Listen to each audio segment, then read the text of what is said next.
Bueno amigos, hoy tenemos un programa espectacular con tres invitados alucinantes, Cuca Gamarra, Mabel Lozano, Gustavo Pecoraro. Hablaremos realmente de todo, de política y de problemas muy importantes en nuestra sociedad, pero como siempre, a mí me gusta un poco introducir nuestro programa con algunos temas de actualidad y esta semana, como no puede ser de otra forma, hay dos temas clave, que son el Festival de Eurovisión, cómo no, y también las elecciones en Cataluña que nos han dado unos resultados, pues yo diría bastante esperado, pero no por eso menos sorprendente de lo que pensábamos. Empezamos por las elecciones catalanas. Yo diría que ha habido muchos protagonistas. Por un lado, un éxito absolutamente rotundo y bastante extraordinario de Salvador Illa, del Partido Socialista Catalán, del PSC, 42 escaños, pero es una victoria agrodulce porque evidentemente a esta hora no sabemos si podrá gobernar o no, si podrá ser o no investido presidente del Parlamento catalán.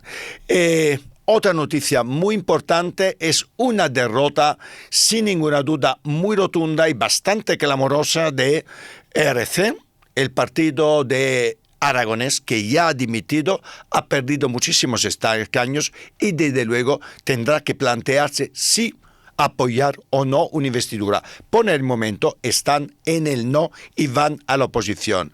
Puigdemont, desde el extranjero, el cobarde Puigdemont sigue dando la lata política, evidentemente, y además pide ser investido presidente de la Generalitat. Eso sí, dice que no va a poner a riesgo el gobierno de España. Veremos si es verdad o no. Otro titular es el gran éxito del Partido Popular y yo diría con un nombre propio que es Alejandro Fernández, el líder, el candidato, que hasta hace poquísimas semanas no era ni el candidato confirmado. No solo fue confirmado, pero ha quintuplicado los escaños en el Parlamento y además triplicado los votos del Partido Popular. Un éxito impresionante. También se han mantenido Vox, pierde 2 escaños los comunes y entra una fuerza de extrema derecha que yo prefiero no nombrar porque ya sabéis lo que pienso de la extrema derecha y de lo que son las políticas de estos partidos. Por lo tanto, aquí la duda es, ¿se conseguirá formar gobierno por parte de Salvador Illa? ¿Tendremos gobierno o la amenaza y la posibilidad de una repetición electoral en septiembre puede ser real? Lo veremos, pero yo creo no antes de las elecciones europeas de junio. Otro titular de este fin de semana ha sido sin ninguna duda el Festival de Eurovisión. El festival ha sido una edición terrible, para mí bastante siniestra. Nunca debería haber sido admitido la representante en este caso de Israel. Creo que la idea de la UR, la organización, de ponerse de perfil, ignorar las polémicas, ignorar que Eurovisión es, como siempre ha sido también política, ha sido un error garrafal. No solo han admitido Israel como país participante, pero es que luego han prohibido cualquier símbolo que fuera protesta, cualquier símbolo de Palestina, cualquier símbolo que de alguna forma fuera una reivindicación de lo que todos queremos, que es la paz y que por supuesto acabe el genocidio en Palestina, en Gaza. Un error tremendo y gracias a Angelina Mango, gracias a la representante de Portugal, gracias a todos los valientes que de una forma evidentemente poco plateal han hecho protesta a su manera, sí que han enseñado a su manera los símbolos de Palestina, de la bandera palestina. Yo personalmente creo que ha sido un error. El Festival de Eurovisión lleva 68 años de historia. Siempre ha sido un certamen musical, pero también de reivindicaciones políticas, porque la cultura también es política, la música también es política. Y pensar que puedes organizar un festival que nació, como sabéis, en plena Guerra Fría, después de la Segunda Guerra Mundial, y nació, por supuesto, para fraternizar a todos los pueblos de Europa, es impensable que sea a aséptico a todo lo que pasa en el mundo y, por supuesto, en la política europea. Por lo tanto, ojalá que el año que viene las cosas cambien y ojalá que la hipocresía que ha gobernado este año el festival desaparezca rápidamente. Si no, lo que va a desaparecer va a ser el Festival de Eurovisión como lo conocemos. Amigos, empezamos, estamos en el círculo. Bueno, volvemos ya después de esta entradilla en lo que hemos hablado un poquito de las elecciones catalanas y mucho también de Zorra, de Eurovisión, de las polémicas que ha habido terrible este año, que a ver si aguanta el año que viene el Festival de Eurovisión con todo lo que ha pasado. Yo creo que el equipo directivo no, pero bueno, ya veremos. Pues volvemos a la política nacional. Volvemos a la política nacional con una política que conozco desde hace bastante tiempo. Secretaria general del Partido Popular, portavoz del grupo parlamentario en el Congreso, ex alcaldesa de Logroño durante muchísimos años, muy querida, por cierto. Yo voy bastante a Logroño, muy querida en Logroño todavía. A veces te echan de menos todavía. Es Cuca Gamarra. Cuca Gamarra, que además, Cuca, no puede haber un día más bonito para hacer una entrevista que cuando viene un resultado electoral absolutamente espectacular, quintuplicando los escaños en el Parlamento de Cataluña con un candidato que hasta el final no sabíamos si Alejandro iba a repetir o no. Candidato del Partido Popular, pero al final un exitazo tremendo. La verdad es que estamos contentos, ¿no? Estamos contentos por el resultado porque nos fijamos unos objetivos y los objetivos los hemos cumplido. Y por tanto, no solo los hemos cumplido, sino que las expectativas que había sobre lo que podría hacer el Partido Popular, lo que la candidatura liderada por Alejandro Fernández podría conseguir en estas urnas, pues se han superado, ¿no? Y eso yo creo que siempre es muy positivo. Efectivamente, hemos multiplicado por 5 el número de escaños, hemos multiplicado por 3 el número de votos, hemos pasado de ser una fuerza política con 3 diputados y sin grupo parlamentario propio a tener 15 y ser la cuarta fuerza política en el Parlamento de Cataluña. Y eso significa que muchos catalanes han confiado en el Partido Popular, algunos que lo habían hecho en otras ocasiones y que habían dejado de hacerlo, y otros que nunca lo han hecho, para que seamos quienes gestionemos el futuro de esos votos, de esos escaños, y sobre todo para que cumplamos aquello que les hemos dicho a los ciudadanos que íbamos a hacer, ¿no? Y yo creo que eso es una satisfacción. Y en ese sentido, tanto Alejandro como todo el equipo del Partido Popular de Cataluña, de las 4 provincias, han hecho un fantástico trabajo. Fíjate que solo teníamos representación por la provincia de Barcelona. Y hoy, pues el Partido Popular tiene representación en las 4 provincias. Y un partido como es el Partido Popular, un partido de gobierno, es bueno que esté presente en el máximo número de instituciones, ¿no? Cuca, hablamos un poco de las cosas positivas, sí, porque claro, siempre se habla de las cosas negativas. ¿Qué crees que habéis hecho bien para que realmente se consiga triplicar los votos? Porque yo creo que, sí, fíjate, a mí me parece más importante no tanto quintuplicar los escaños, sí, que esto depende de muchísimas cosas, sí, pero triplicar los votos sí que es una señal muy importante, además con presencia de escaños en todas las provincias. Desde el punto de vista, ¿qué ha funcionado de la campaña, de la precampaña electoral en Cataluña? Bueno, pues efectivamente es bueno que hablemos de las cosas positivas, ¿no? Parece que siempre hay que hablar de lo negativo, y no. Siempre hay un lado positivo en todo, pero en este caso es cierto que confluyen muchos lados positivos. ¿Qué es lo que hemos hecho bien? Pues, en primer lugar, las campañas son importantes, claro que sí. Pero si tú no has estado haciendo una campaña durante 4 años, si no has sido fiel a ti mismo, si no representas algo auténtico, evidentemente los ciudadanos no confían en ti. Y si unos 200.000 catalanes más han confiado en el Partido Popular, pues evidentemente eso es por algo.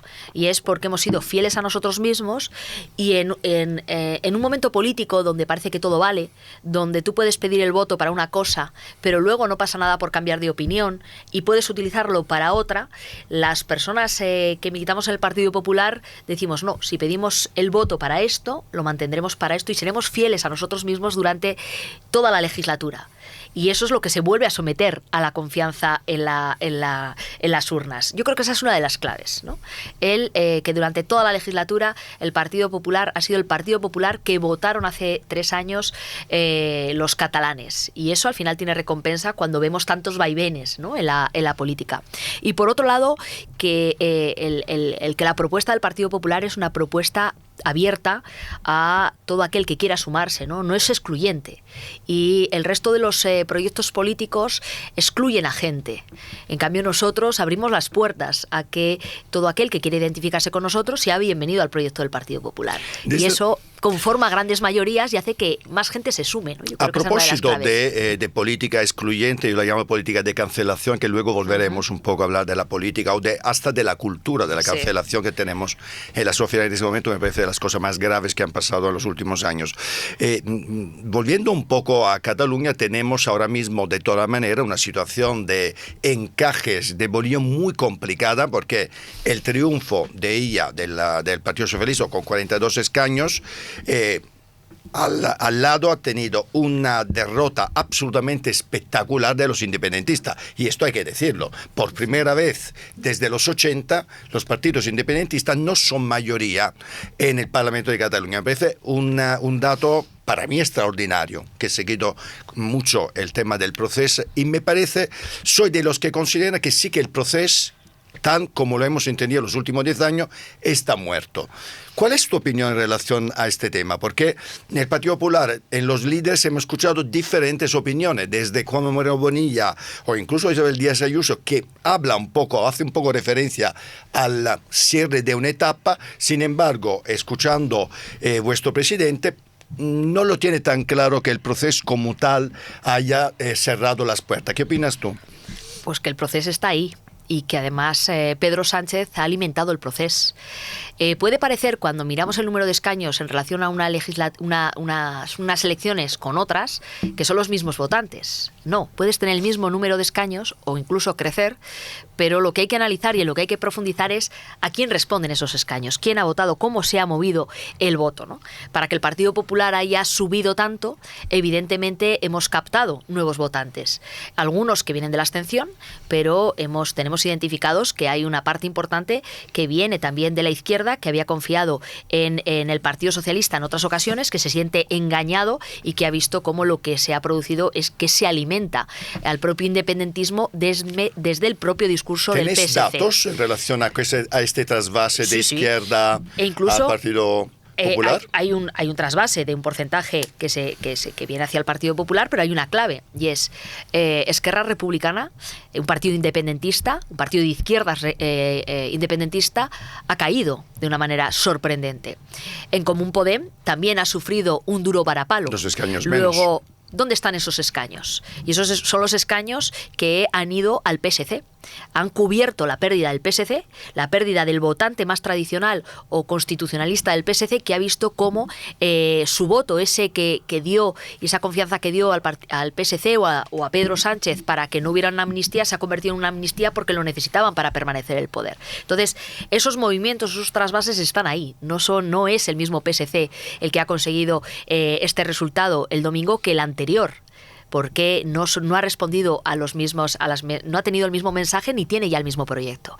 Y ahí el propio proyecto del PSC hoy es el que hace que gente que votaba a Esquerra Republicana esté votando al PSC y que gente que votaba en Común Podem esté votando al PSC. Es decir, ¿y no te parece que positivo al final, que se alejen estos votantes de opciones independentistas a una opción que de toda manera el PSC no es independentista? Bueno, pero es que si al final es porque el PSC asume los postulados del independentismo, evidentemente, si ellos son los primeros que hablan de una financiación que sea diferente y que rompa la igualdad y la solidaridad con el resto de España, al final lo que ha hecho el PSC es asumir el discurso del independentismo.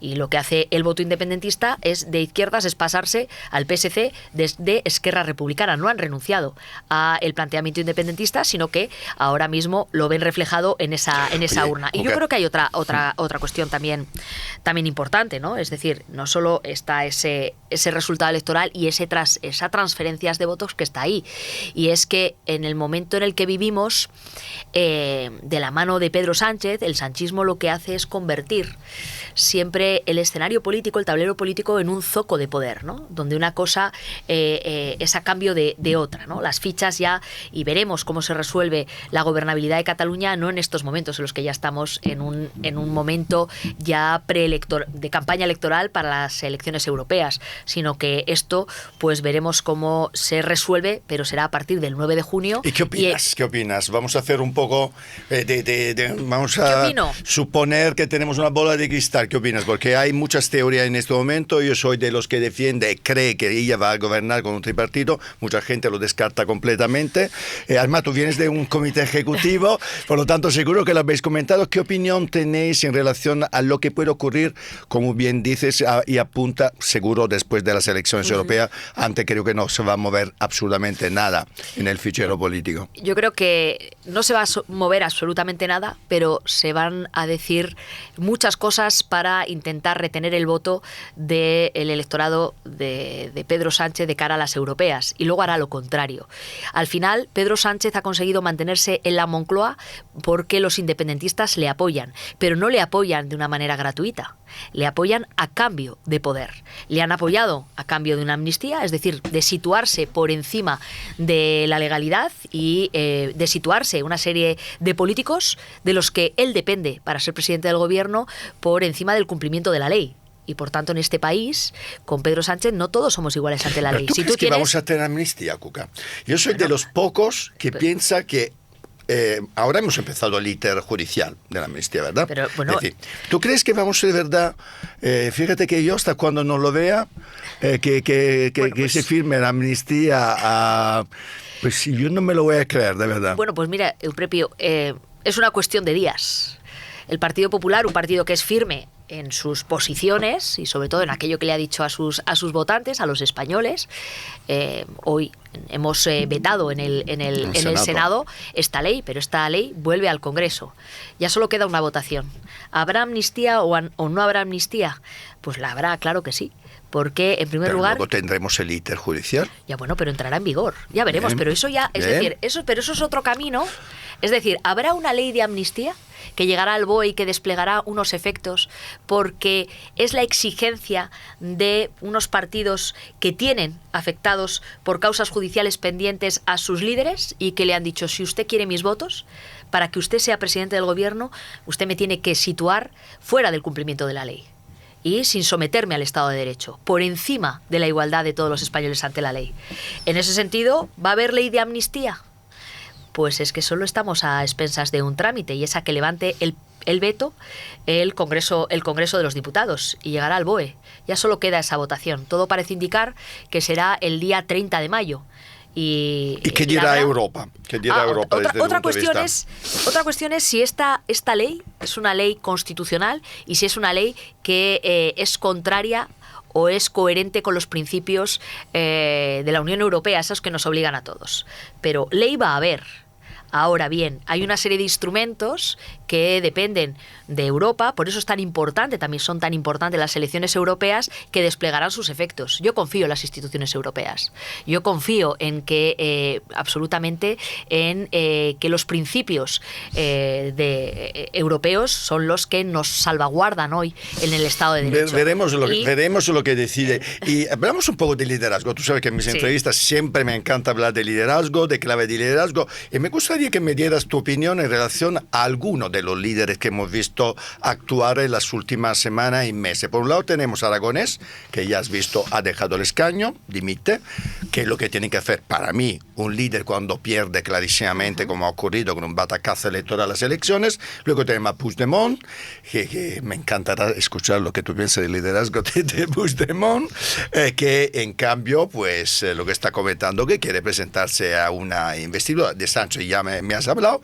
¿Qué opinas? Y luego también de Junqueras. Estos tres líderes catalanes, en pocas palabras, una opinión sobre los tres. Bueno, sobre Aragonés, pues al final el breve, ¿no? Por decirlo de alguna manera. Pero creo que la clave, sobre todo de los liderazgos, es y para alguien que ha sido presidente de la Generalitat, es si generó progreso en su comunidad autónoma. Y evidentemente lo que la etapa de Aragonés ha significado es decadencia. Es decir, vayamos a un problema real, ¿no? Antes me hablabas de cuáles las causas por las que el Partido Popular ha tenido estos resultados, también porque nosotros hemos planteado una campaña en clave de soluciones a los problemas reales que tienen los catalanes, que es para lo que hay que gobernar. Aragonés ha resuelto problemas de la sociedad catalana o ha sobrevolado sobre ellos sin tomar decisiones, y si al final aportar soluciones. Evidentemente ese resultado tiene mucho que ver con que no ha aportado soluciones. Pongamos un problema real, el problema de la sequía. La sequía en Cataluña, que es un problema real, no solo en Cataluña, sino en el resto de España. ¿Y cuánto han invertido en infraestructuras hidráulicas para que el agua no se pierda?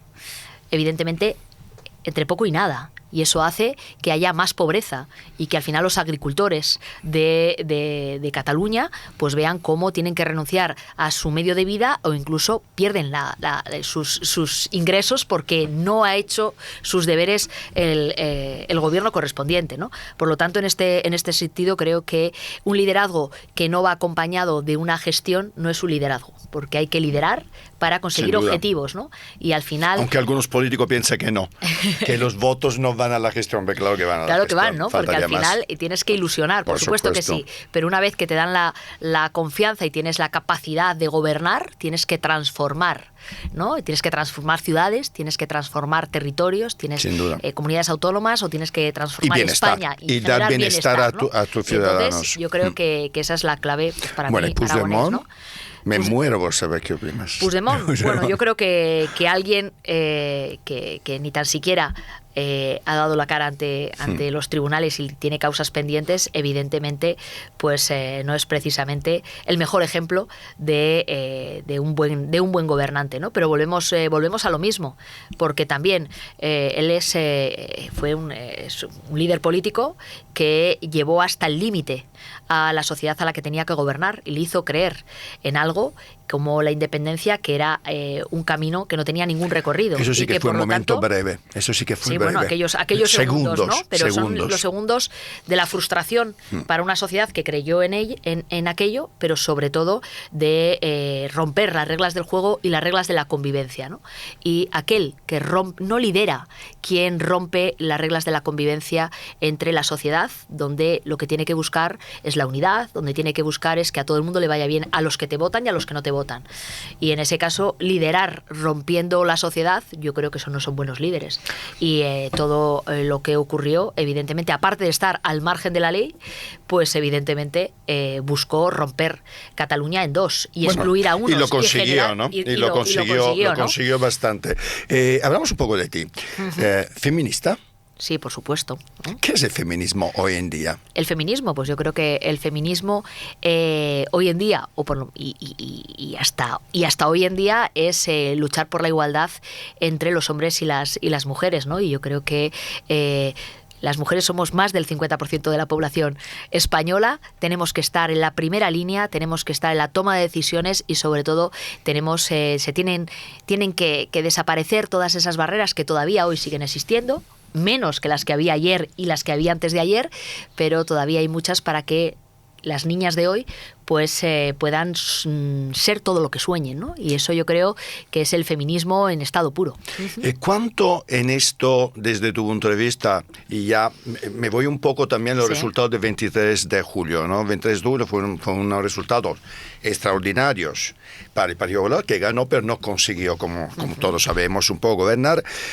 Muchos analistas, me incluyo, consideramos que uno de los grandes éxitos de Pedro Sánchez en estas últimas semanas fue intentar realmente, y creo que lo consiguió, que el voto de las mujeres, del voto LGTBI, que el voto de cuestiones relacionadas con derechos humanos fuera al Partido Socialista y no fuera al Partido Popular, con este dibujo muy simple que es: si no me votas a mí, votas a la extrema derecha, ¿no?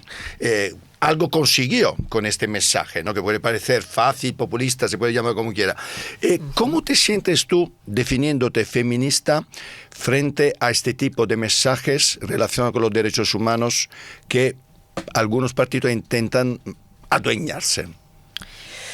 Bueno, creo que hay una cosa clara, ¿no? Hablando de feminismo y el feminismo, hay quien ha intentado apropiarse de él y politizarlo, ¿no? Y yo creo en un feminismo, en primer lugar, que no es contra los hombres, sino en el feminismo militamos mujeres, pero tienen que militar y militan los hombres también. Esa es una sociedad plural y sobre todo una sociedad madura que quiere conseguir el mejor nivel de bienestar, ¿no? Y esa es la sociedad española, sin lugar a dudas, ¿no? Y tampoco es una bandera de la izquierda. El feminismo es una bandera de la sociedad española, de las sociedades modernas. Y en este sentido, feministas somos mujeres y hombres de centro derecha y mujeres y hombres de izquierdas. Creo que hemos vivido unos momentos que han sido unos tiempos que han sido negativos para la conquista de más derechos para las mujeres, porque se ha intentado patrimonializar por parte de la izquierda en contra de muchísimas otras personas que no teniendo una ideología de izquierdas, pues trabajamos día a día para seguir superando barreras, obstáculos y al final generando siempre enfrentamiento, ¿no? Y eso ha lastrado muchísimo en los últimos años a la sociedad, a la Vox sociedad en española. estos daña, ¿no? Es decir, Vox al final, bueno, Vox no es el PP, evidentemente, esto todos lo sabemos y por supuesto las políticas sí, en pero tema bueno, yo creo que has hablado... Pero ¿no crees que en esto sí que el haber gobernado, el gobernar en algún ayuntamiento, esto en relación a temas como el feminismo, como la violencia de género, como las políticas LGTB, quieras o no, en algo os hace daño? No compartiendo a lo mejor sus ideas, pero evidentemente su cercanía bien nos ha hecho, ¿no? Bueno, pero vamos a ver, eso es el resultado. Eso se produjo antes de las, tras las elecciones municipales y autonómicas, se generó un escenario y un contexto en el cual fue utilizada la conformación de gobiernos para decir desde la izquierda que viene la extrema derecha y llegan los recortes, ¿no?, en derechos. Ha pasado un año. El Partido Popular gobierna en 14, están los gobiernos de 14 de las 19 comunidades y ciudades autónomas en nuestro país. Gobernamos desde las administraciones autonómicas para el 70% de los españoles. Y no se le ha recortado un derecho a nadie. Ni están en peligro ningún derecho de las mujeres, por supuesto que no. Todo lo contrario. Se ha avanzado y se sigue avanzando muchísimo en defender más y mejores derechos para las mujeres españolas. Por lo tanto, un año después, los hechos demuestran que ese miedo que se quiso inculcar a la sociedad española y fundamentalmente a las mujeres era falso. No existía esa amenaza, no existe esa amenaza. Y ahí están los gobiernos, donde está el Partido Popular, y donde esté el Partido Popular nunca estará en peligro ningún derecho de ninguna mujer.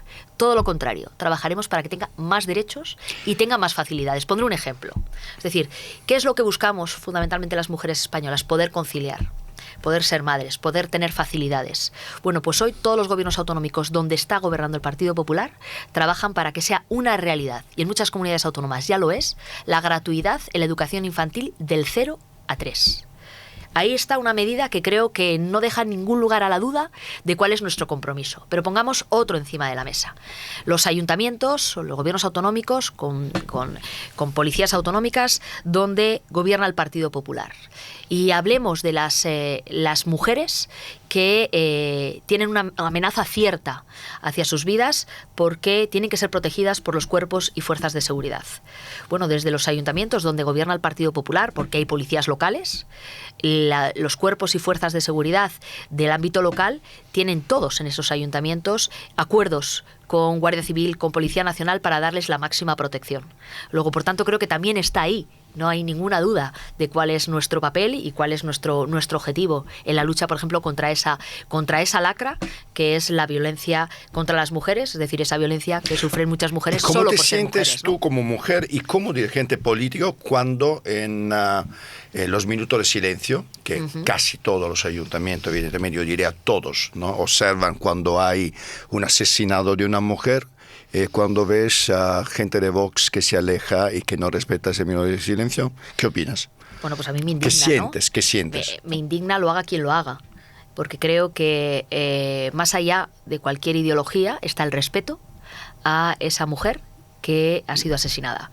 Y el respeto a una mujer que ha sido asesinada, a un hombre, a unos niños, independientemente de la causa, pero en este caso que ha sido asesinada a manos de su pareja o de su expareja, creo que ese respeto no puede ser, nadie puede vulnerarlo, ¿no? Y por tanto, eso para mí es, por decirlo de alguna manera, sagrado.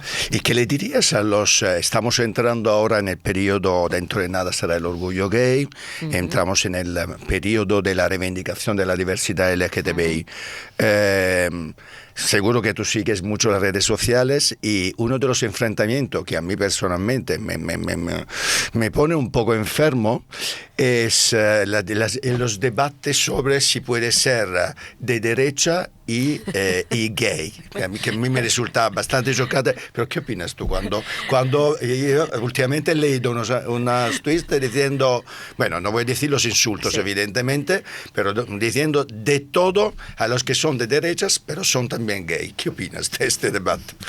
Bueno, creo todos esos debates parten de un error de concepto. Todo el mundo que entra en ese debate de decir que no se puede ser algo si es otra cosa, y es de no respetar la libertad de cada persona para pensar libremente lo que quiera, para tener las ideas políticas que libremente decida elegir por qué cree en ellas, para libremente amar como quiera amar y a quien quiera amar, para libremente rezar al Dios que quiera rezar. Es decir, parte de no respetar el principio básico de la libertad que tiene cada uno y que te permite elegir, ¿no? Y volvemos a lo mismo, es el no respetar al otro y no respetar la diferencia, y yo creo que eso es clave. Por lo tanto, yo cuando lo veo también lo que digo es ¿por qué hay que politizarlo todo? No todo hay que politizarlo. Es decir, una persona puede tener la condición sexual que él decida tener, puede rezar al Dios que decida rezar o no rezar, puede vivir donde quiera vivir y hay que respetarlo. Y yo creo que en todos esos debates, sobre todo en las redes sociales, hay una falta. ¿Te gustan las redes sociales? Creo que enriquecen y que te dan visiones, ¿no? Pero depende de qué redes sociales. Creo que hay algunas redes sociales donde hay demasiado ruido y en muchos momentos demasiado sectarismo, ¿no? Y poco respeto. Posiblemente porque el anonimato genere en muchos momentos una sensación de impunidad, yo ¿no? Que creo y que debería decir... estar prohibido el anonimato. Es que yo creo que ¿no? La primera cosa que habría que eliminar en las redes sociales es el anonimato, porque hace un daño tremendo. Bueno, claro. Estamos llegando a uno de los momentos que más me gustan de este programa, que es los minutos de oro. No digo un minuto porque a veces es muy poco. Tienes 1, 2, 3 minutos de oro para dirigirte en la cámara. Sí. ¿A quién te apetezca? ¿A tus votantes? ¿A tus jefes? ¿A Feijóo? ¿A tus amigos, amigas? ¿A quien te apetezca? Para dar algunos mensajes que te apetece dar y que a lo mejor no han salido todavía en esta entrevista. Bueno, pues yo en primer lugar agradecerte esta oportunidad, ¿no? De tener este minuto de oro, ¿no? Como terminan siempre los debates electorales, para podernos dirigir de una manera directa a aquellos que nos están siguiendo, ¿no? Y sobre todo para trasladarles, yo creo que un mensaje, ¿no? La necesidad de que en la España que nos ha tocado vivir, que es esta, que está ya en un siglo XXI ya que va avanzando mucho, yo creo que lo que necesitamos es una España plural, una España del respeto, una España de la convivencia, una España donde no haya muros y busquemos qué nos diferencia, sino en qué coincidimos, qué nos une y qué es lo común, ¿no? Y eso yo creo que es el reto que en estos momentos tenemos por delante como sociedad, que es enriquecedor, porque si buscamos lo que nos une en vez de lo que nos diferencia, lo que nos separa, lo que nos divide, creo que podemos conseguir como país grandes retos. Es el proyecto que tenemos en el Partido Popular y para lo que los hombres y mujeres del Partido Popular, con nuestras virtudes, pero también con nuestros errores, siempre involuntarios y siempre basados en la mejor de las intenciones, pues creemos que que tenemos mucho futuro por delante, que podemos construir un gran país, que tenemos la suerte de vivir en el mejor país, si tú me lo permites, en el que vivir de Europa, y que por tanto, si buscamos ese camino y lo recorremos juntos y nos respetamos desde las diferencias, pues podemos hacer que España prospere, que prospere económicamente, pero que prospere sobre todo desde esa prosperidad económica socialmente, y hagamos intentamos que este sea un país donde protejamos a los más frágiles, ¿no? Que protejamos a nuestros niños, a nuestros menores, pues de esas,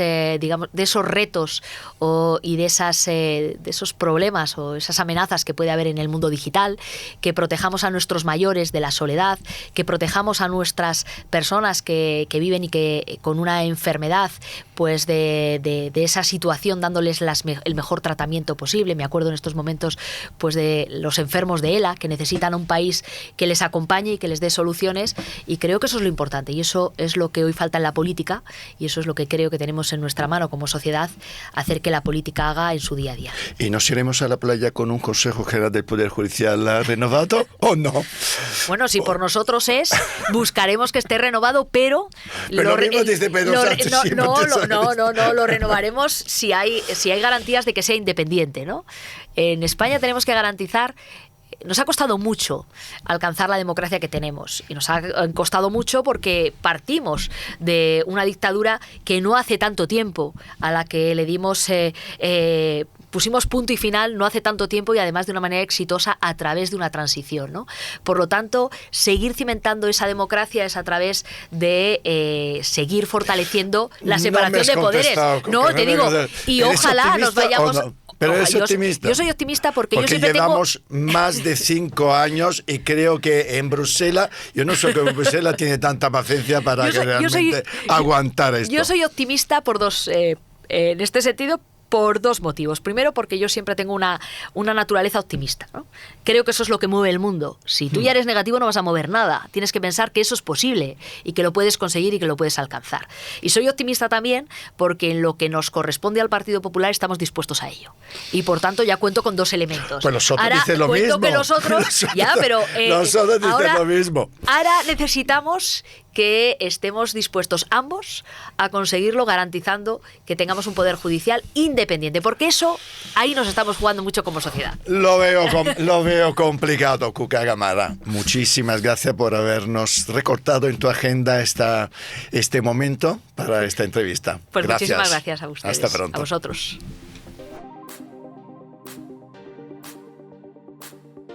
Bueno, después de esta entrevista con Cuca Gamarra, que espero que os haya gustado mucho, además hemos tocado temas también relacionados con nuestro siguiente invitado. Hemos tocado el tema del mes de la diversidad LGTBI, hemos tocado temas relacionados con los derechos sociales y humanos, y hoy tengo la suerte además de presentaros un libro.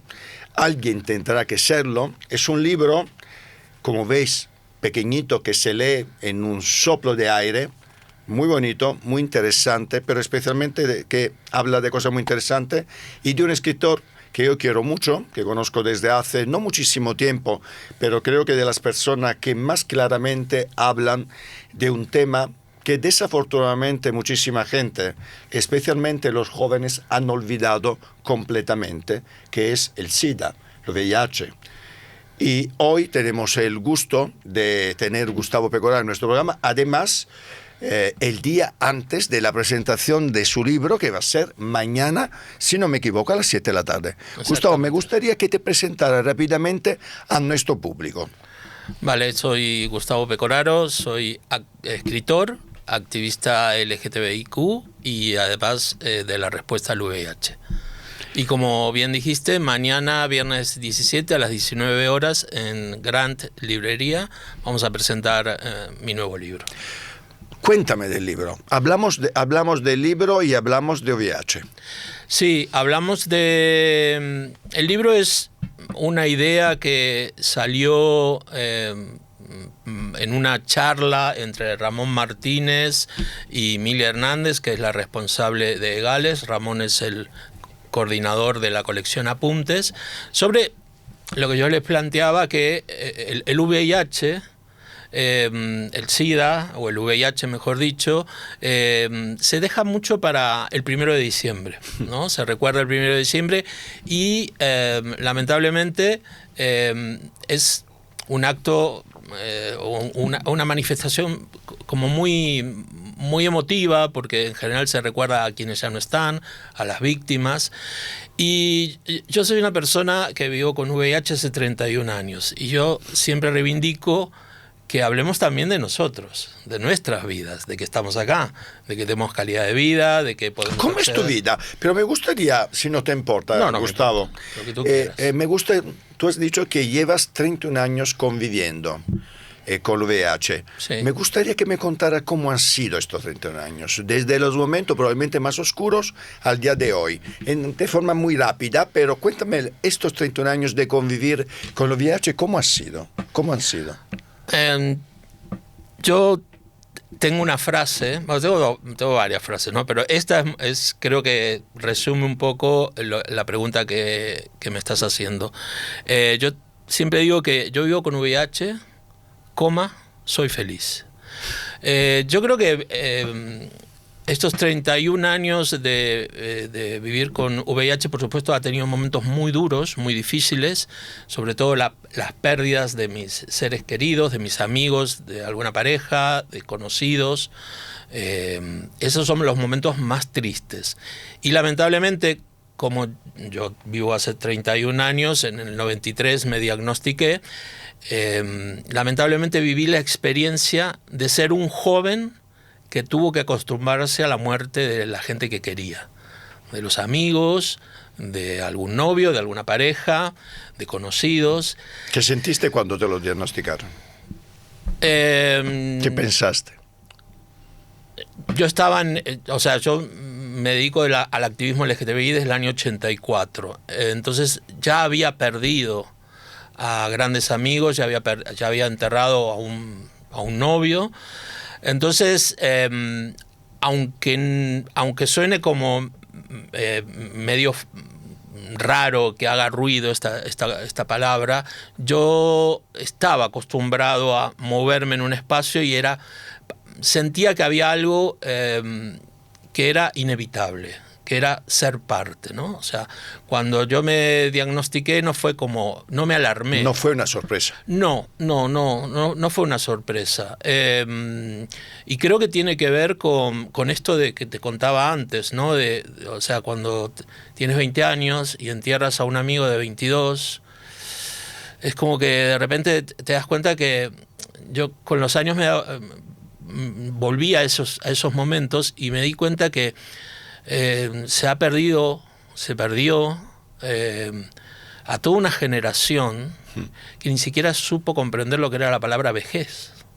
Entonces, por eso es importante todas las personas que estamos aquí, que vivimos con VIH, seamos gays, seamos mujeres, seamos lo que sea, cualquier orientación sexual, cualquier identidad de género, y que vivamos con VIH, tenemos que contarlo, tenemos que hablarlo, porque hay una realidad muy concreta. La gente que vive con VIH existe. Una de las cosas que me ha gustado de tu libro, es que reivindicas el papel, respetas a quien no ha querido hablar, respetas a quien no habla de su experiencia, de su convivencia con el VIH. Sin embargo, reivindicas el papel tan importante que habéis tenido los que sí habéis dado la cara, los que sí habéis hablado, los que sí habláis. Porque tú antes decías que hablamos mucho del VIH el 1 de diciembre. Y yo no estoy tan de acuerdo. Fíjate, tú sabes que hago mucha televisión, sí, hago muchos medios.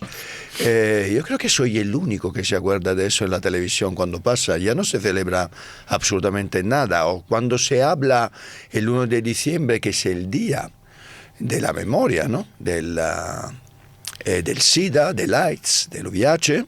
Yo te puedo asegurar que yo el 1 de diciembre ya tampoco veo que se habla mucho de este tema.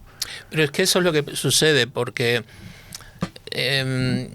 parecería que es algo que no existe, ¿no? O que no se debe hablar. Claro, o que no se tiene que hablar. O que no se debe hablar. Yo, por supuesto, reivindico mucho, por un montón de situaciones, aquella persona que toma la decisión de no decirlo. Porque en muchos casos, o en la mayoría, lo hace por protección. Por una protección necesaria y justificable. Claro, porque así como hace 4 décadas que la calidad de vida de las personas que vivimos con VIH ha cambiado, el estigma y la discriminación sigue estando latente cada día. Entonces, hablemos también de la calidad de vida de las personas que vivimos con VIH, de la posibilidad de vidas reales, hablemos de las mujeres que viven con VIH, hablemos de todas la medicación que posibilita a una mujer que quiere, o a un cuerpo gestante, mejor dicho, que quiera dar a luz, no transmitir el VIH a su niño o a su bebé o a su beba. Me parece muy importante esas cosas que no se habla. Me parece muy importante hablar de que ya la certificación científica de que toda persona indetectable, quiere decir que su carga viral, toda la carga viral que tenemos en el cuerpo es negativa, no transmite el VIH. Hablemos de esas cosas, porque eso es hablar de todo lo que ha cambiado la ciencia, pero también todo lo que ha cambiado la calidad de vida nuestra. Tú vienes de una generación como la mía, porque somos casi coetáneos, tú eres del 65 y del 64, que hemos prácticamente, yo diría, casi nacido sexualmente con el SIDA, ¿no? En realidad. Sí. La generación, o la siguiente por lo menos, a la aparición del SIDA. Es decir, que sexualmente hemos vivido toda nuestra vida sabiendo que había AIDS, que había SIDA, que había esta enfermedad, ¿no? Hemos convivido desde el principio. Sin embargo, las nuevas generaciones no están acostumbradas a convivir con esto, incluso te diría que casi ignoran, ¿no? O prefieren ignorar que existe todavía esta enfermedad, que todavía es una enfermedad curable, en este momento no curable, es decir, que en este momento no mata, digamos, pero la realidad es que ahora mismo, si tú hablas con los jóvenes, prácticamente casi no existe, ¿no? Casi la convivencia, ¿no? Y casi prefieren no hablar de este tema. Es que hombre, yo creo que ya a estas alturas de 2024, mal que mal, la información está distribuida, ¿no? O sea, si uno la quiere leer, desde luego. Exacto. Si uno lo quiere leer. Y luego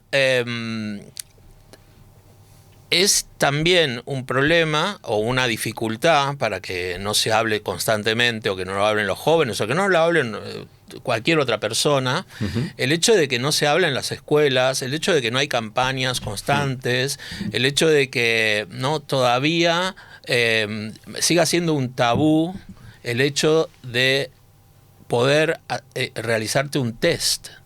O sea, es un tabú. ¿Por qué? Porque el VIH está asociado a la sexualidad. Está asociado a la sexualidad. Entonces, partíamos en los años de la pandemia de que era la peste rosa, el cáncer gay, ¿no? Toda la culpa la teníamos los homosexuales. Y dejamos eso, ¿no? Incluso no nos dejaban, o sea, había países que no te dejaban entrar. Estados Unidos no te dejaba entrar si eras una persona que vivía con VIH y tenías que llevar tu medicación. Nada más y nada menos. Las iglesias ya sabemos que nos condenan y nos siguen condenando, y además incluso niegan el uso del preservativo. Algunos científicos también, o sea, en esas estamos.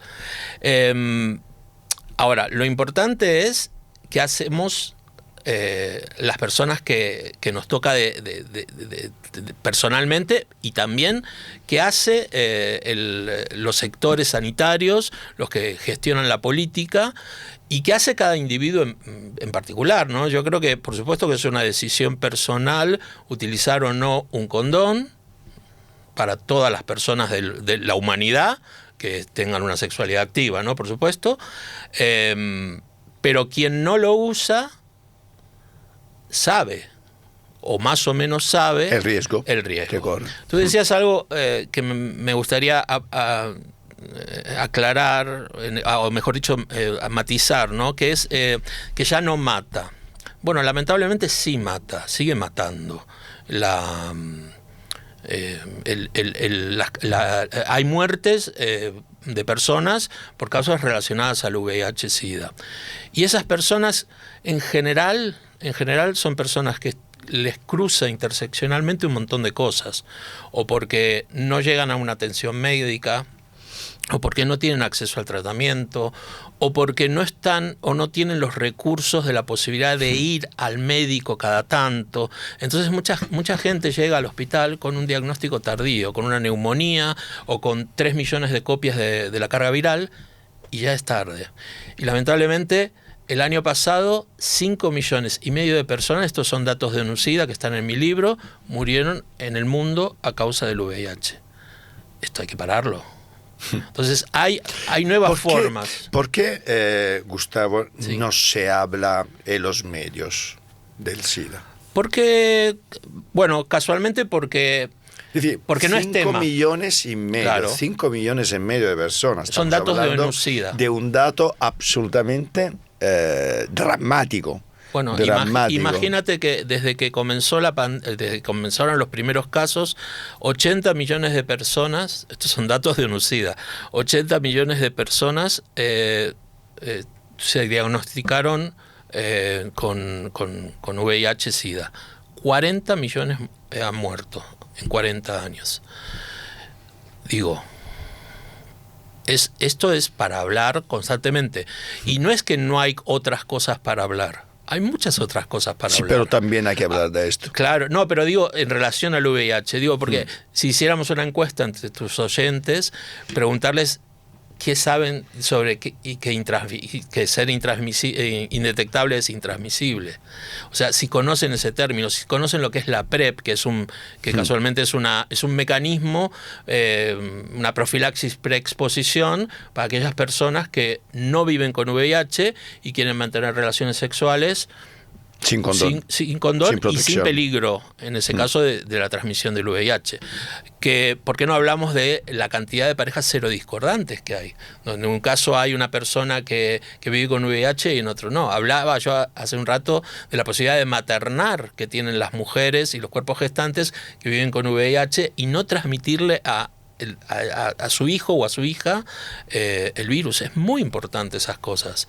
Y entonces por eso es importante hablar todos los días, porque siempre hay una novedad. Alguien tendrá que serlo. Gustavo, me gustaría que te dirigieras a cámaras y que nos contaras en tu 2 minutos de oro, de oro, que hablaras con la gente en este momento en su casa, en la calle, en su puesto de trabajo, y le comentaras en pocas palabras todo lo que pueden encontrar en tu libro, que por cierto recordamos se presenta mañana a las 19 en la librería Grande. En Gran Librería. Sí, dirección. Miguel Servet 21, ahí en Que por Embajadores. supuesto estáis invitados y os esperamos. Por favor. Bueno, gracias por la invitación, Euprepio, y decirles que bueno, alguien tendrá que hacerlo. Reflexiones sobre vivir con VIH es un libro editado por la editorial Legales y coeditado por CESIDA, que es la coordinadora estatal de VIH y SIDA, y es un ensayo sobre la importancia que tiene la visibilidad de las personas que vivimos con VIH. También la intención del libro es abrir un debate, no es sentenciar, porque lamentablemente aún tenemos que callar. Muchas personas tienen que callar que viven con VIH, ¿no? Tienen que callar una parte de su vida. El libro lleva prólogos de 2 doctores, eminencias en el campo, el doctor Pedro Can, de la Fundación Huésped de Argentina, y el doctor Santiago Moreno Guillén, que es el jefe de infecciosas del Hospital Ramón y Cajal. Y para mantener ese debate, textos de Carmen Martín, que es la directora de Trabajando en Positivo, de Emilio de Benito Canizares, que es un periodista, especialista en salud, y de Gastón de Visich, que es un representante de UNUCIDA. ¿Qué es el libro? El libro es, como decía antes, un debate. Es un libro pequeño, como dijo Euprepio, que lo que lleva es a debatir sobre la importancia de ser visibles en un momento donde el estigma y la discriminación crece día a día. Y por lo tanto, yo lo que las animo a que se pueda leer sin nada más que la intención de aportar a esa lectura.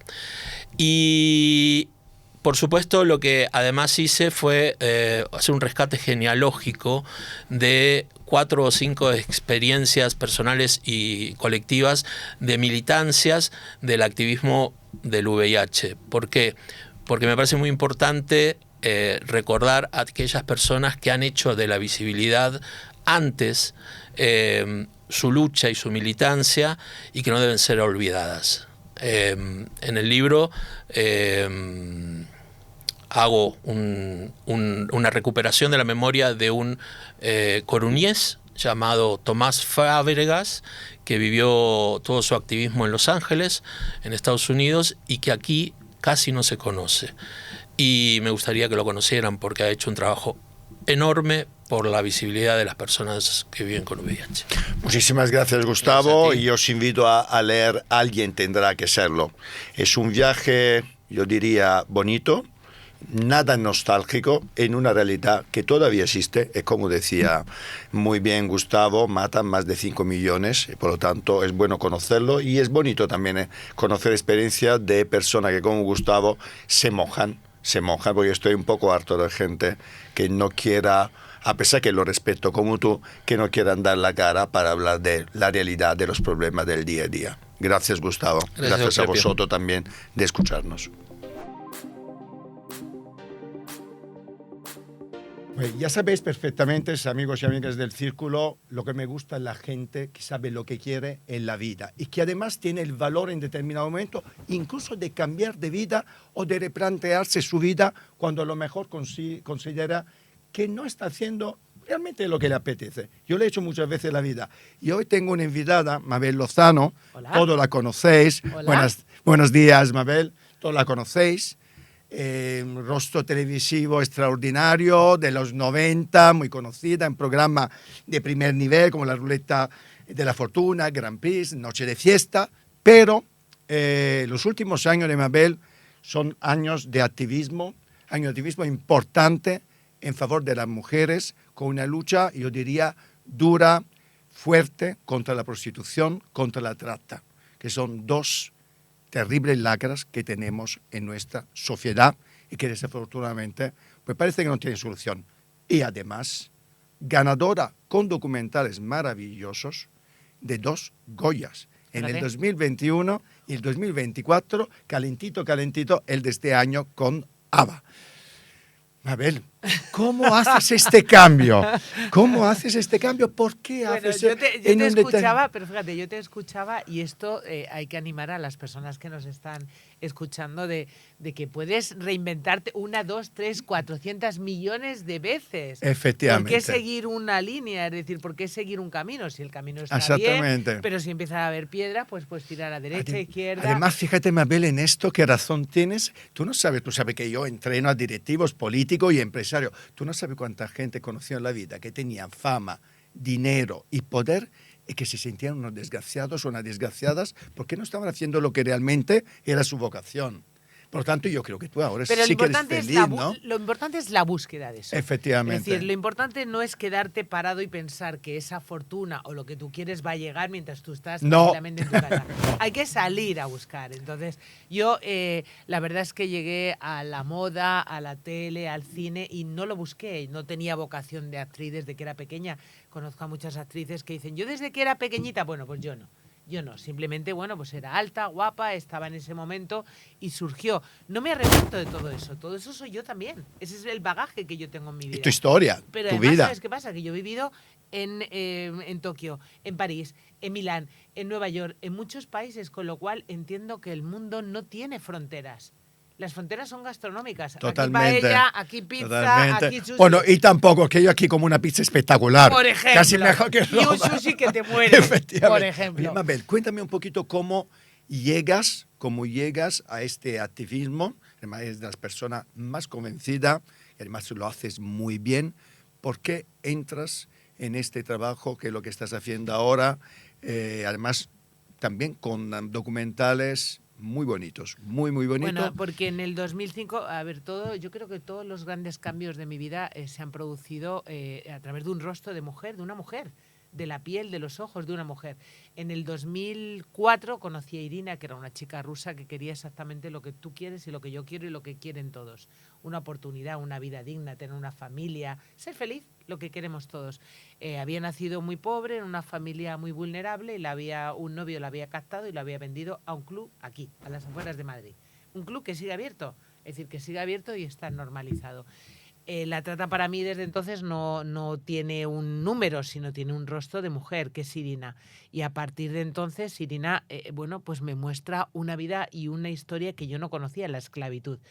Y empiezo a hacer documentales, empiezo a formarme también, porque también es verdad que mis primeros documentales eran muy malos. Eran muy malos. Y también cuando cuentas cosas tan duras como estas, es muy importante cómo lo cuentas, el paquete. No solamente lo que cuentas, sino cómo lo cuentas. Entonces yo he ido aprendiendo, y es verdad que también mi activismo, tú decías, contra la trata, la prostitución, contra la explotación sexual, contra la desigualdad, contra la violencia estructural que existe detrás de la normalización de la prostitución. Ninguna mujer nace para puta. Mira, ahora últimamente acabo de llegar de Colombia, imparto muchas conferencias, he hablado con miles de mujeres, ni las más pobres. Ninguna mujer nace para puta.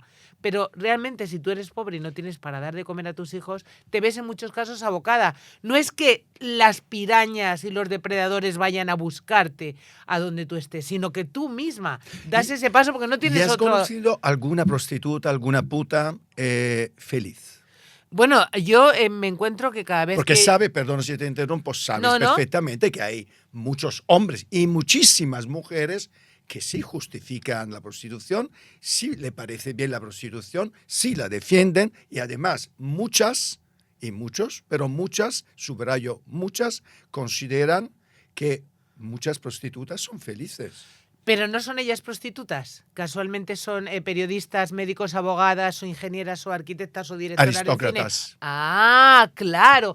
No están 12 horas en Colonia Marconi sobre unos tacones así y vienen 15, 20 hombres que... O en algún puticlub claro, de carretera. que te violan por todos los lados, te insultan, te escupen, te ningunean y te obligan a consumir alcohol y drogas. Qué casualidad, ¿no? Sí. Claro. Ahí hablamos de libertad. ¿Dónde está la libertad cuando tú tienes necesidad? ¿No? Dame números. Dame algunos números de lo que es la trata hoy, de cuáles son los números de la vergüenza de la prostitución si tienes en España. Bueno, en España dicen las expertas, las asociaciones, que entre un 80 y un 90% de las mujeres que están en situación de prostitución son víctimas de trata.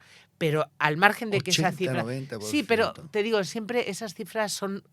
un poco como, no sé si creerlas a pies juntillas porque están basadas en las mujeres que denuncian. Las mujeres no denuncian por el miedo, está clarísimo. Entonces, bueno, puede ser la punta del iceberg más o menos. Pero es verdad que siempre que hablamos con mujeres en situación de prostitución, como digo, o han sido arrancadas de sus comunidades o han dado ese paso engañadas pensando que iban a poder, bueno, pues eso, tener una situación alimenticia, la resiliencia. Y luego se han dado cuenta que el sistema prostitucional está pensado para la explotación extrema y para que los que se lleven la pasta son los malos. Sí, señor. Son los proxenetas y son los delincuentes. Y una cosa quería preguntarte. Tú sabes que yo soy italiano. En Italia no hay puticlub. Yo me acuerdo todavía llevando a mis padres en coche a Córdoba. La primera vez que vine a España, que mis padres me preguntaban, oye, ¿qué es esto? ¿Qué es este otro? Y yo le dije, claro, yo intentaba explicarle a mis padres que era un puticlub. Y me acuerdo mi madre, la pobre, que miraba diciendo, ¿cómo que puticlub? Así, puticlub? así Hay tal bares cual. Y además con lucecitas. Claro, claro. Oye, ¿por qué en España tenemos el país con más puteros de Europa? Sí, y el tercero del mundo. El tercero del mundo. ¿Por qué? Porque insisto, porque está normalizado, porque está legitimado, porque es de siempre, porque nunca se ha visto mal. Nunca se ha visto mal. Entonces, no hemos educado y no seguimos educando a nuestros jóvenes en sexualidad. Y en normalizar la prostitución. No, y lo que mola, seducir a alguien, tener relaciones igualitarias en democracia, tú quieres, yo quiero, desde la empatía, desde el deseo compartido. En la prostitución no hay deseo compartido, hay poder. Poder. ¿Qué es la diferencia entre una violación y estar con una mujer en situación de prostitución? Un billete. Esa es la diferencia. Dinero, Esa mujer, si pudiera elegir, estaría ahí. ¿Y contigo? Claro. Tenemos que empezar a educar a nuestros jóvenes. Pero mira, nadie habla de sexualidad en España con sus hijos. Somos un país tremendamente pudoroso. Entonces, los chavales... Bueno, pudoroso cara al público, evidentemente. Bueno, claro. pero no se habla. De hecho, ahora mismo los chavales están educando en la sexualidad con la pornografía. Es así. Que es violenta. Hombre, la se pornografía reproduce y en la la redes, calle, la manada, efectivamente. las sí, señor, manadas. sí, señor. O sea, desde el 2000, más de 220 manadas han sido judicializadas. Muchas, todas las últimas, de chavales muy jovencitos, que nadie les dice, esto no tiene nada que ver con la sexualidad. Nada que no ver. solo hay partidos políticos que no quieren que haya educación sexual en las aulas, porque dice que se está manipulando en tema de sexualidad a sus hijos. Claro, porque la sexualidad consideran que no es importante. Consideran que hablarles hablarles de matemáticas, de deporte, de alimentación sana, sí es importante para un chaval cuando se está construyendo. Pero no hablarle de sexualidad. Qué pena, ¿no? La sexualidad es importantísima. Es transversal. Es parte de nuestra vida. Es transversal al ser humano. Entonces, cuando tú piensas que todo eso es importante, que tus hijos coman sano, que vayan al colegio y tal, pero que la educación sexual no es importante, ahí hay un error. Hay que hacerse mirar esas cabecitas. Vale. Esas cabecitas que tienen un poquito de caspa. Y a propósito de caspa, de cabecita, ¿cómo has vivido, cómo estás viviendo, cómo vives las polémicas políticas en relación a este tema? Porque sabes que ha habido muchas polémicas, muchas batallas, etc. ¿Cómo las vives? Bueno, yo creo que, te digo sinceramente, yo creo que no ha habido voluntad política, nunca. Porque ha gobernado el PSOE en solitario, el PP en solitario y no ha habido nada. No han hecho nada. Es decir, no ha habido una ley contra la trata. Entonces, siempre me deja un poco nota cuando escucho a diputadas de un lado y de otro como, no, porque... No, si tú has gobernado en solitario, no lo has hecho. Tú has no ¿Por lo qué? has hecho. ¿Por qué? Bueno, pues no hay voluntad política porque hay que ponerse a ello, porque si haces una ley con perspectiva de género y abolicionista, tienes que dotarla de dinero, porque si no condenas a las mujeres. ¿Tú crees que no se enfrentan los políticos al tema solo por falta de dinero o por no gastarse dinero en eliminar la trata? No me lo puedo creer. Mira, yo creo que varias cosas. A ver, primero tiene que tener dotación económica porque si no condenas a un colectivo de más de 100.000 mujeres a la exclusión social. Necesitas dotar de verdad. Para que esas mujeres puedan salir necesitas dotar de dinero eso. Pero también te pones enfrente del 50% de la población, que son los hombres. Claro, te los pones enfrente. Ya, pero ahí no estoy de acuerdo. Y de esos hombres, fíjate, un 38% reconocen. Fíjate que no estoy de acuerdo que el 50% de la población de este país, es decir, todos los hombres, o casi, son puteros o potencialmente puteros. Perdóname, fíjate lo que no estoy de reconocen. acuerdo. No, yo tampoco, hombre.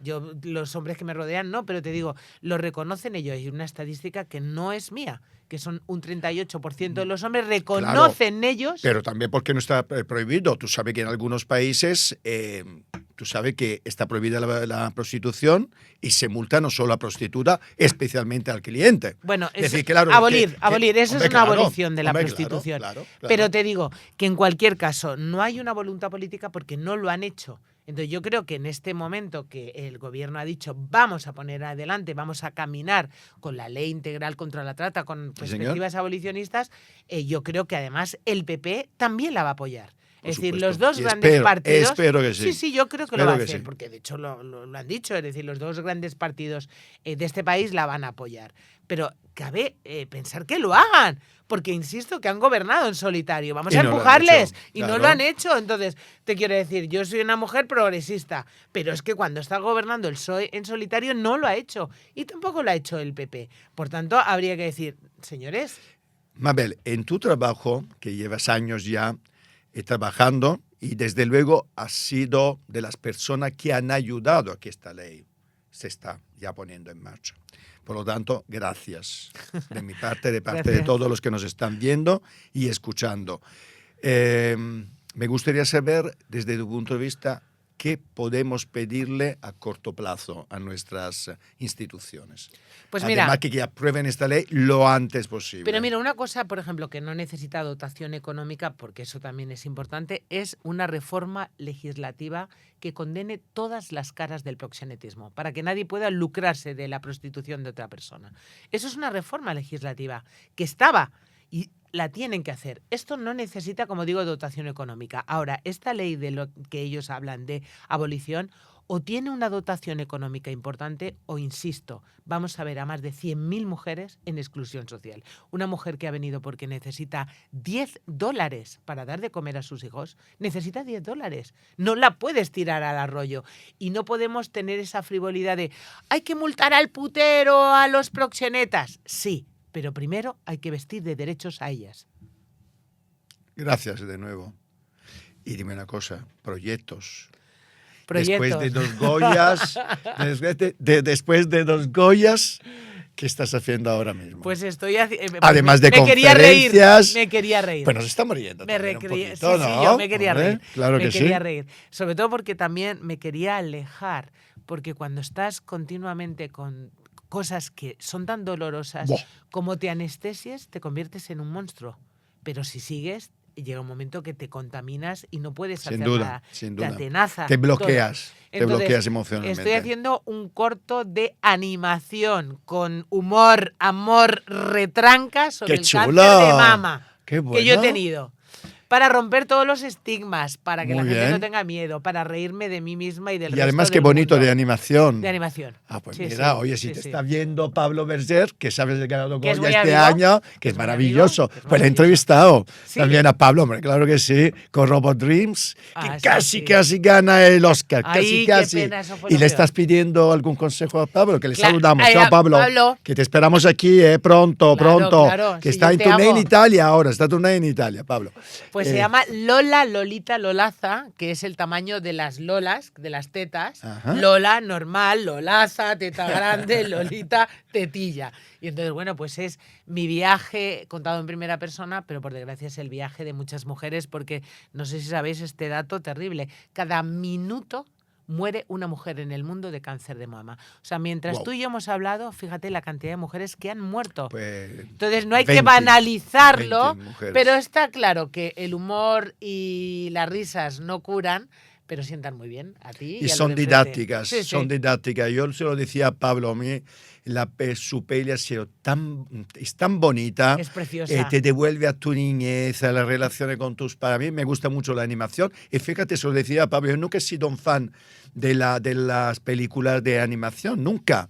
Sin embargo, cuando vi su peli, digo, wow. Y estoy seguro que esta película, que se llama Lolita Lolaza. Lolaza. Bien, que todos la veremos. ¿Cuándo sale? Pues yo creo que la vamos a estrenar en ya, o sea, estamos terminando, yo creo que en una semana lo vamos a mandar ya a qué festivales guay. Muy bien. de todo el mundo y vamos a empezar a funcionar, festivales. Mara, de seguro todo que el mundo. y seguro que ganarás otro Goya y quizás, oye, que No, tenemos bueno. en Hollywood.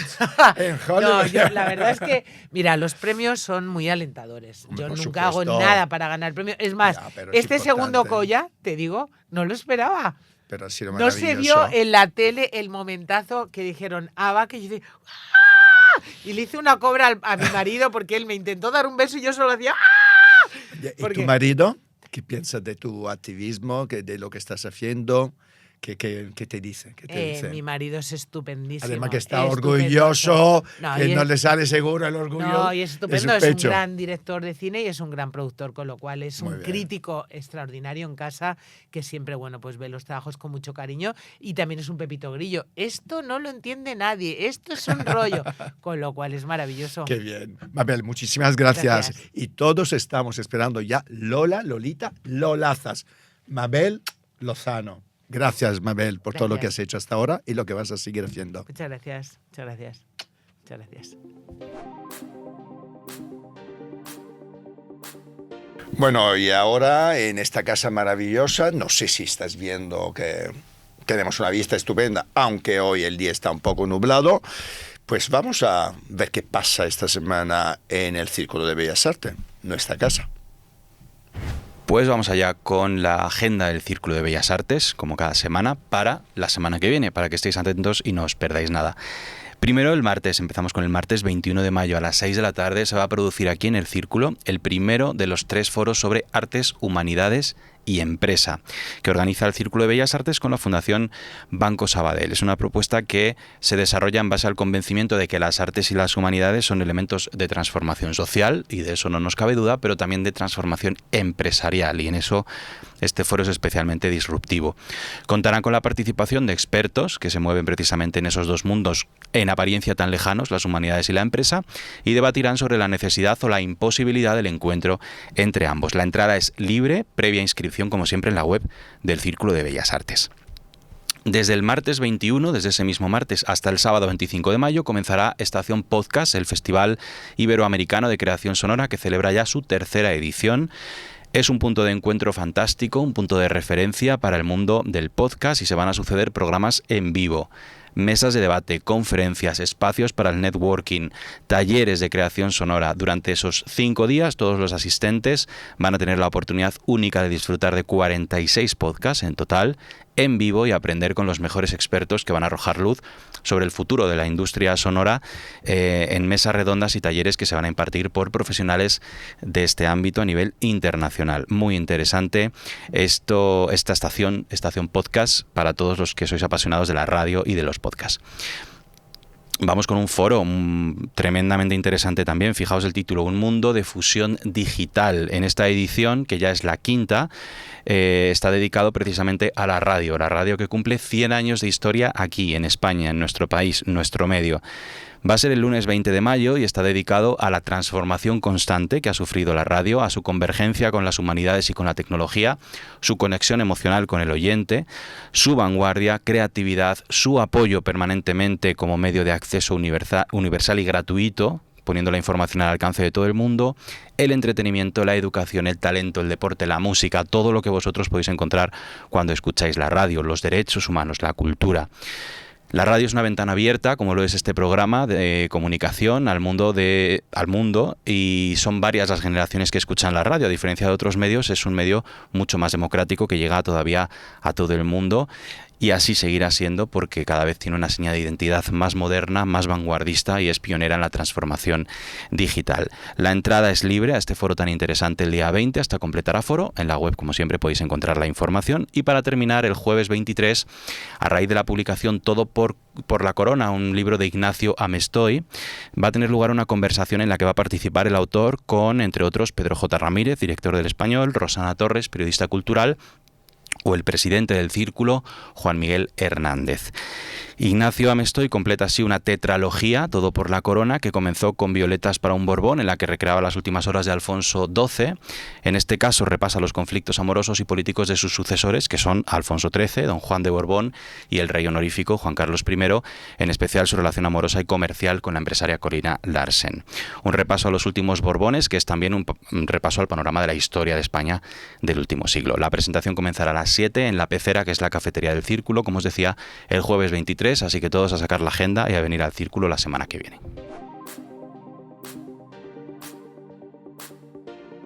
Y ahora es el momento de Miguel Ángel, y nos va a presentar además un invitado muy especial en nuestra sección de todos los jueves, que es el Círculo en Mil Colores. Muchas gracias, Euprepio. Efectivamente, vamos una semana más con nuestra sección hablando de diversidad, como siempre, como sabéis todos nuestros seguidores, y vamos a empezar, como no puede ser de otra manera, esta semana hablando de Eurovisión.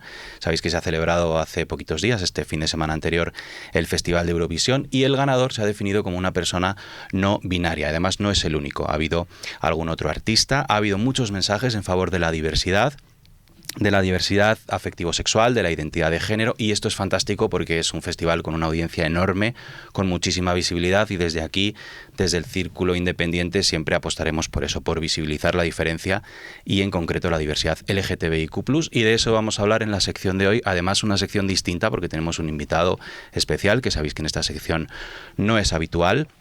Vamos a hablar de diversidad LGTBIQ+, pero en un tono menos festivo, porque vamos a hablar de algo mucho más serio, que es el conflicto en Palestina, que desde aquí, desde esta mesa, ya hemos hablado muchas veces, pero en este caso lo hacemos desde el punto de vista de las personas LGTBIQ+, allí, en Palestina, en Oriente Próximo y en Oriente Medio. Y para ello tenemos a un invitado de excepción, periodista, activista LGTBIQ+, palestino, Murat Odeh. ¿Qué tal? Bienvenido. Muchas gracias, Miguel. ¿Qué tal? Gracias a ti por estar aquí hoy con nosotros. Tú no solo eres periodista, resides aquí en España, eres palestino y conoces muy bien lo que está pasando allí, conoces muy bien la cultura y la sociedad de tu tierra, sino que además eres activista LGTBI, por lo tanto puedes hablarnos precisamente de este tema, y quiero que empecemos con una foto de cómo está la situación para las personas LGTBIQ+ allí, no solo en Palestina, sino en Oriente Próximo y en Oriente Medio. Es complicado hablar de una foto en el mundo árabe sobre el colectivo queer porque cada experiencia queer está determinada por su contexto político, geográfico, social. Ten en cuenta que cuando hablamos del mundo árabe hay alrededor de 22 países, ¿no? Es verdad que en las últimas décadas ha habido un crecimiento del movimiento queer en todos los países árabes, hay más organizaciones LGTBQ, hay más reivindicaciones, pero por contrapartida también ha habido una ola reaccionaria mucho más intensa en la que se ha intentado rebatir toda esta consecución de derechos.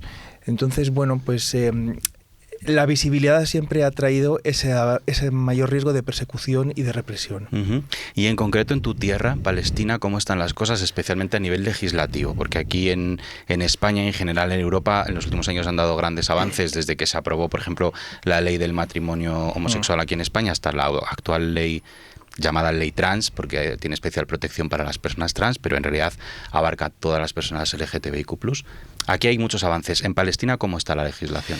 Pues Cisjordania y la Franja de Gaza se rigen por diferentes gobiernos y por diferentes códigos penales. En la Franja de Gaza tenemos el Código Penal británico, que es una herencia del mandato británico y de 1936. Este Código Penal condena la homosexualidad con hasta 10 años de cárcel y es el que rige a día de hoy en Gaza, si es que hay alguna suerte de legalidad ahora mismo, ¿no?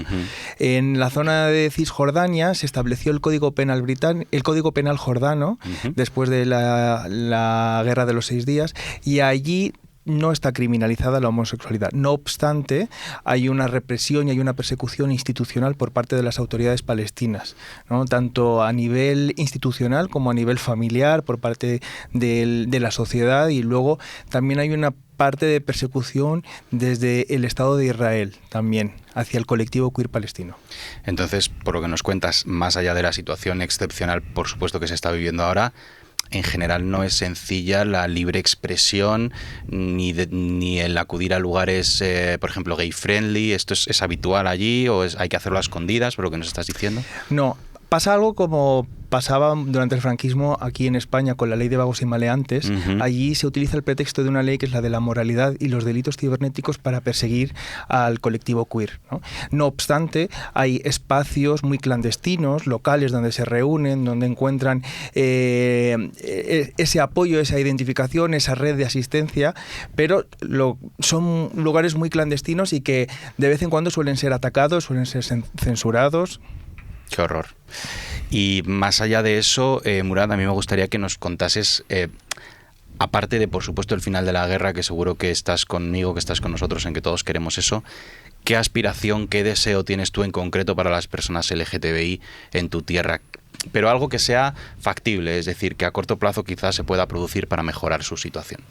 Pues para mí es primordial que reciban el apoyo desde fuera, desde Occidente sobre todo, ¿no? Que los movimientos queer palestinos de dentro vean cómo nosotros les apoyamos, cómo pues cuando vamos a las manifestaciones pro-Palestina y llevamos una bandera LGTB, yo creo que eso es un mensaje de apoyo, de calidez hacia la gente que está desde allí observándonos, ¿no? Entonces me parece eso esencial, sobre todo la solidaridad con el movimiento queer palestino. Eso para mí es lo más factible y lo más fácil a día de hoy. Pues eso es lo que tú haces, además, que lo sabemos, como activista, con tus conferencias, con tu visibilidad del conflicto, además a diario en las redes sociales. Así que muchas gracias por ello, Murad. Gracias y gracias por habernos visitado hoy. Gracias. Y acabamos con ese mensaje de Murad, que nosotros reforzamos, que sigamos desde aquí apoyando, que sigamos desde aquí visibilizando, sobre todo para aquellas personas como quienes están en concreto en Palestina, que por desgracia no lo pueden hacer.